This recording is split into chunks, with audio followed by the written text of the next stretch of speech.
allí por el mes de julio, el mes de junio y julio, habíamos estado en contacto con mi hermano, esto diariamente por teléfono. Mi hermano nos llamaba a casa de mi madre siempre, entre el mes de junio y julio, porque era una época en la que mi madre estaba un poco enferma. Y mi hermano estaba muy preocupado con la salud de ella y estaba en contacto diariamente con nuestra familia. En esa época yo estaba divorciado y vivía con mi madre. Y el que recibía las llamadas de mi hermano era yo.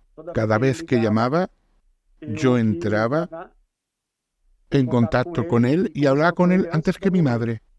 Y él siempre preocupado por la salud de mi madre. En ese mismo tiempo, seguíamos hablando.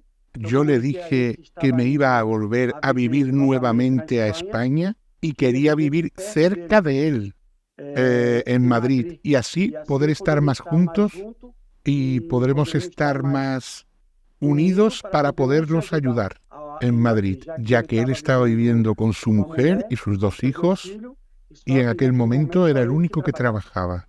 Entonces hablamos de la posibilidad de que yo volviera a España. Y él llamaba siempre preocupado por la salud de mi madre. En esas conversaciones que yo tenía diariamente con él, acordamos que iría a vivir con él de nuevo. Pero en el mes de julio, más o menos entre el 15 16 de agosto, perdimos prácticamente el contacto con él, porque la última vez que hablamos con él fue una mañana que estábamos viajando yo, mi madre y mi hermana de vacaciones a Arrecife, porque vivíamos en João Pessoa, y él hizo una llamada para mi hermana Jacqueline, que íbamos de vacaciones de Arrecife a Porto de Galinhas, que es un lugar turístico, y ahí fue la última vez que hablamos con él. Un día 15 por la mañana en Brasil, por la tarde en España. Y fue la última vez que nos comunicamos con él. Nos dijo que tengáis buen viaje. Estaba muy feliz porque la familia estaba toda viajando y mi madre estaba viviendo un momento tranquilo de alegría. Y fue la última vez que hablamos. Y desde ahí pasó prácticamente un mes sin contactar con mi hermano. Y en esa época que no tuve contacto con él durante un mes, fue un momento complicado porque yo había decidido viajar a vivir a Madrid y estaba esperando de él la carta de invitación y la localización correcta para que yo pudiese vivir con él en Pioz, en Guadalajara, ya que él se había mudado a Pioz. En ese tiempo yo estaba en contacto con él leía los mensajes, él visualizaba los mensajes, pero no era él, era Patrick. Patrick tenía su celular y ahí visualizaba, pero no me respondía. En cierto momento, en los mensajes que le mandaba a mi hermano, discutía con él, le decía, vaya, tú estás viendo mis mensajes y no me estás respondiendo. Yo ya tenía mis pasajes comprados para el día 23, era el día 23 a 26 de septiembre. Y los cuerpos fueron encontrados, si no me equivoco, entre el 19 y el 21.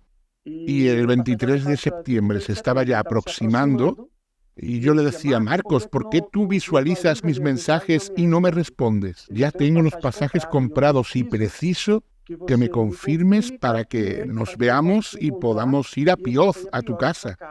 Yo no sé cómo llegar a tu casa. Él me pasó fotos, imágenes de la piscina, del garaje, la cocina, el salón, los dormitorios. Estaba súper feliz, emocionado con la idea de mudarse a ese lugar, con una casa grande, confortable, de calidad.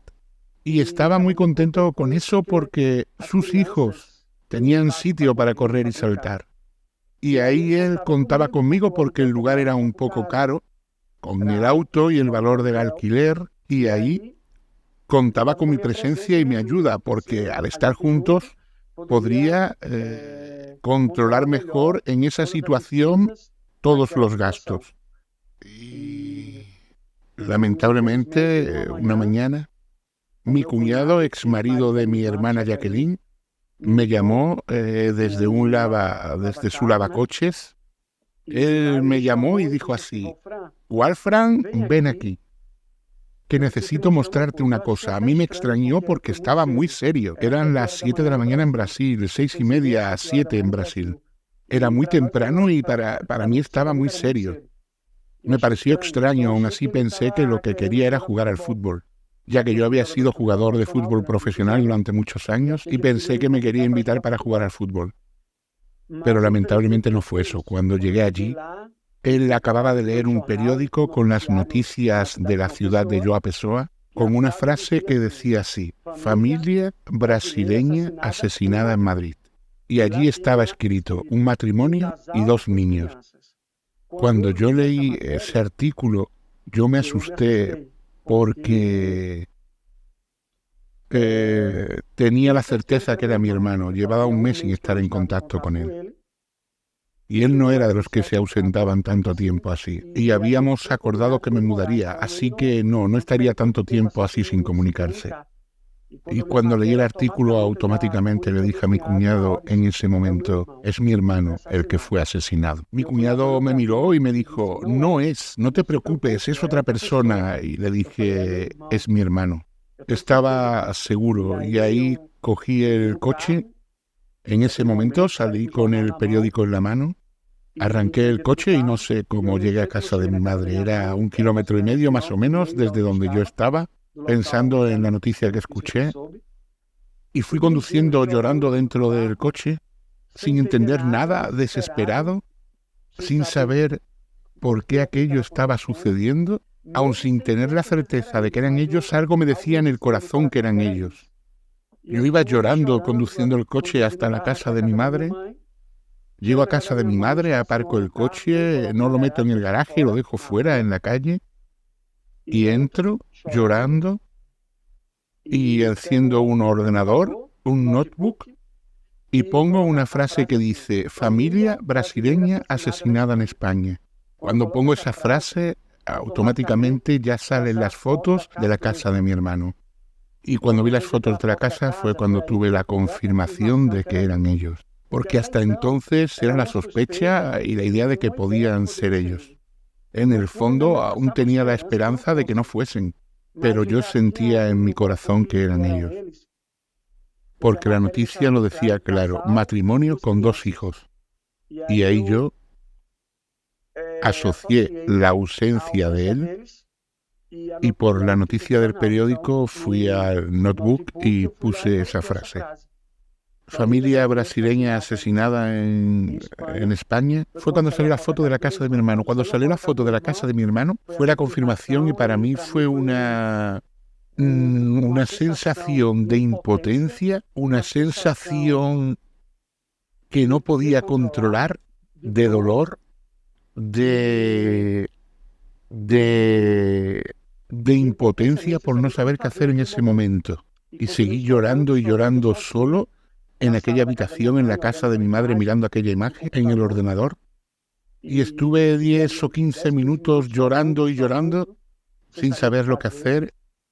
Y cuando me calmé un poco, el llanto cesó un momento, me levanté, sequé las lágrimas de mi cara y fui a buscar a mi madre, que estaba en otro cuarto, y a mi hermana. Estaba una en un cuarto y la otra en otro cuarto.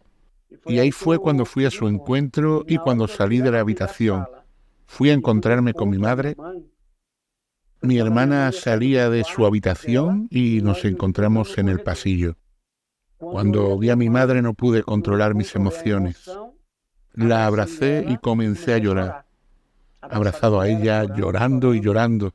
Un dolor terrible, una sensación y un sentimiento que no se lo deseo a nadie. Aquel momento fue terrible para nosotros.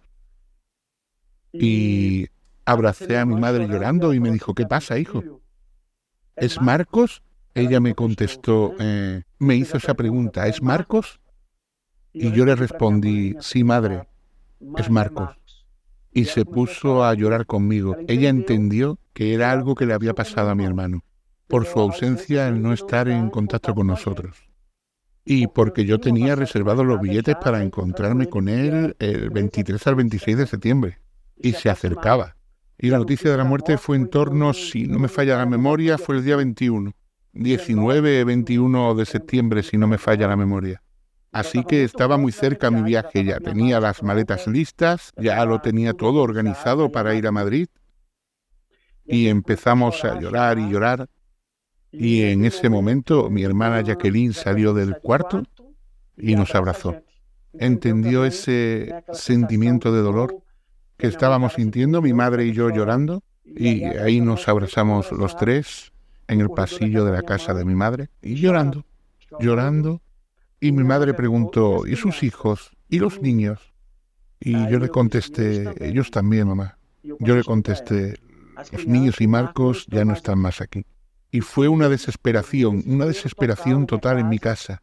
Mi madre soltó mi mano y salió corriendo de mi casa, porque la casa de mi madre es grande, tiene jardines. Salió en dirección al jardín de la casa, mirando al cielo, gritando a Dios, ¿por qué le había pasado eso a su hijo? ¿Qué fue lo que hizo para morir él y toda su familia? Fue una desesperación aquel momento para toda la familia, para mi madre, para mi hermana y para mí. Y en aquel momento lloraba y lloraba sin entender, preocupado. No teníamos más información ni más noticias. Y fue ahí cuando le dije a mi hermana Jacqueline que avisase a la familia de Janaína para que ellos supiesen que la familia de Marcos fueron asesinados. En aquel momento, como yo había sido jugador de fútbol, sabía cómo tratar con la prensa. Toda mi vida fueron 15 años de jugador de fútbol profesional. Entonces, ¿qué hice en ese momento? Cogí el teléfono y llamé a todas las personas de la prensa con las que yo tenía amistad o que las conocía, y le dije a todos ellos que la familia asesinada en España era mi familia. Esa fue la única manera que yo encontré para tener información de los acontecimientos. Porque en aquel momento ningún periódico de Itamaraty, que es de Brasil, del gobierno brasileño, ni el consulado brasileño de Madrid había comunicado nada a nuestra familia. Porque hasta ese momento la policía, la Guardia Civil, no dice los nombres, no saben quién es esa familia. Porque en aquel momento la Guardia Civil tenía los pasaportes de mi hermano y de toda su familia, toda su documentación, pero los cuerpos estaban en descomposición, estaban irreconocibles. Ellos no sabían si realmente aquellos cuerpos eran los de Marcos, Janaína y sus hijos. Por más que los documentos estuviesen al lado, los rostros estaban en descomposición, no se reconocían. ¿Entiendes? Entonces ahí fue cuando yo hablé con toda la prensa de Paraíba. Todo Brasil vio, se conmovió, tuvieron conocimiento y toda mi casa se llenó de todas las televisiones, las de Brasil, para poder explicar lo sucedido. Pero yo usé la estrategia de la prensa para poder tener información, porque hasta ese entonces llamé a Itamaraty y no tenían información, llamé al consulado de Madrid y tampoco tenían información. Nadie sabía nada, nadie les había comunicado nada. La única solución que encontré fue buscar apoyo en la prensa, porque ellos podrían informarse de lo que estaba sucediendo.